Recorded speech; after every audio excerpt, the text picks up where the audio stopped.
لو انت او اي حد تعرفه بيضرب الادويه دي، فالادويه دي هتعمل لك دماغ، بس اللي ما تعرفوش ان الدماغ دي هتكلفك حياتك.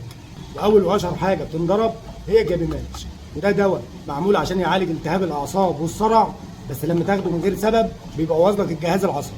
اولا واول ما هتبدا تاخد الدواء ده تركيزك هيطير، دماغك هتبقى فاضيه ومش عارف تفكر ولا تاخد قرار، وهتمسكك رعشه في الايدين هتبوظ لك شغل، وهتبدا تتخانق من الناس وتكتئب وتقعد لوحدك.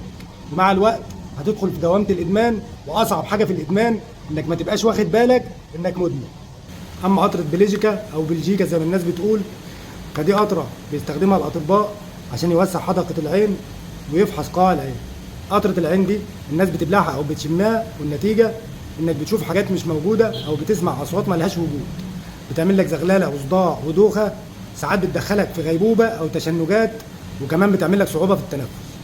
اللي بيستخدم القطره دي دماغه بتفصل فعلا، بس مش فصل راحه، يموت بالبطيء. اما دواء الكحه ده فده اشهر حاجه بتنضرب في مصر، والتوزيكان ده مشروب للكحه، بس لما يتشرب بالازازه الكامله علشان تعمل دماغ بتبدا تهلوس وممكن تقع في اي حته من طولك. نفسك بيبقى تقيل وقلبك بيبدا يدق بسرعه، وممكن تتوقف عن التنفس وانت نايم، يعني دماغ ممكن تكلفك اخر نفس في عمرك.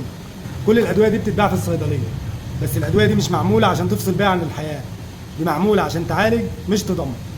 فلو انت بتاخد الادويه دي من غير دكتور، وقف الادويه دي فورا. ولو تعرف حد واقع في الدوامه دي بلغه وفهمه وشارك الفيديو ده معاه، لان حرفيا انت ممكن تكون سبب في انقاذ حياته. اصحى لنفسك قبل ما الادويه دي تموتك.